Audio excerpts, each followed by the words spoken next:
The new threat comes as members of the Las Vegas Afghan community gather to protest the Taliban takeover of their homeland.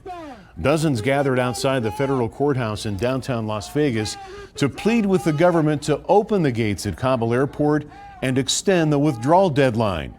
Thank you for joining us. I'm Steve Wolford. Crystal is off tonight. News 3's Lauren Clark is joining us now live with more on the reasons those people say they are afraid time is running out. Lauren.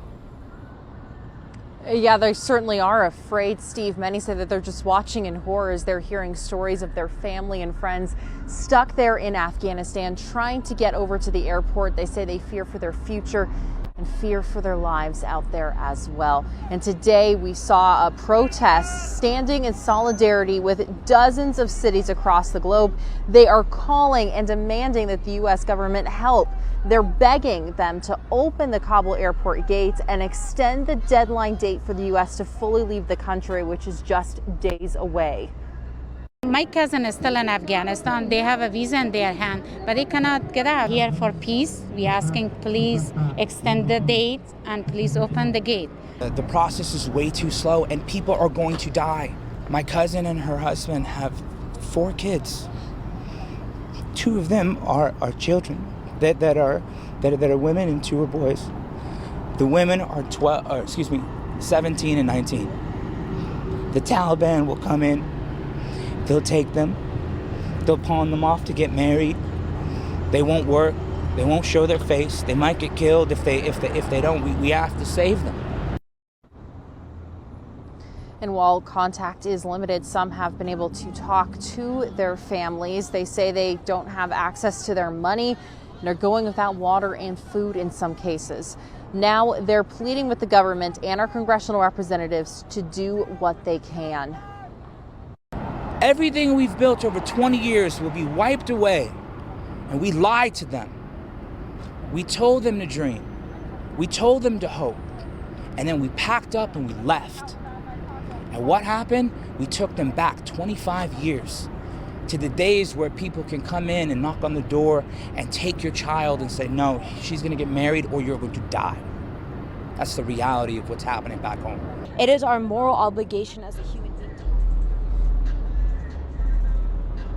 And this group stressed that they will continue to be out here to make sure that their voices are heard. They're also urging compassion with the Las Vegas community once some of these refugees do come and settle here.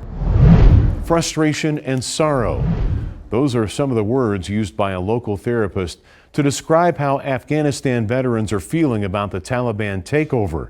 News 3's Lauren Clark is joining us now with some of the advice that she's offering to those who are struggling. Lauren. Well, seek support. That's what clinical professional counselor Irene Monique Massetti says is so essential as veterans are navigating intense emotions these past few days. So it's very common to have high emotions that are difficult to soothe. Difficult. Lose-lose situation. And distressing. Emotionally and mentally. Says licensed professional counselor Irene Monique Massetti. It can bring on flashbacks or actually cause trauma reaction. She says with every clip of news footage. Keep the extraction of U.S. forces. And every Kabul update. The U.S. Embassy in Kabul is all but empty now. Many veterans are hit with a wave of intense emotions. It's very difficult to kind of make sense of it all. To make sense, she says, of the meeting of their missions and work while watching the country fall to the Taliban. She believes some are feeling the signs of trauma recall. Agitation, anger, frustration, the need to isolate or to self-medicate. And it's not just Afghanistan vets either.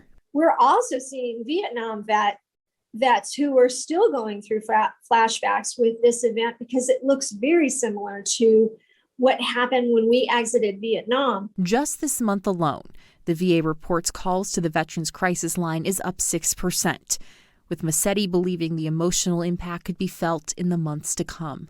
People are going to stew in it for some time. We don't usually see them coming in to preempt this. Which is why she encourages all veterans struggling right now to seek support.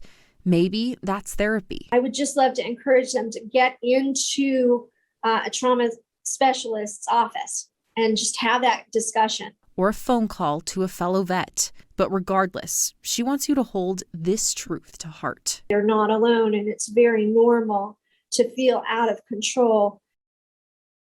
And locally know that there are lots of resources, open groups, for example, to vets affected by recent events. The Henderson Vet Center off of North Stephanie will have an open group. Welcome to walk-ins. That'll be from Mondays from 10 to 11:30 a.m. And then the Las Vegas Vet Center off of Washington will also host one. That's Fridays, 2 to 4:30 p.m. You can also call the Vet Center around the clock for support and assistance. That number now at the bottom of your screen. We have even more resources on our website. That's news3lv.com.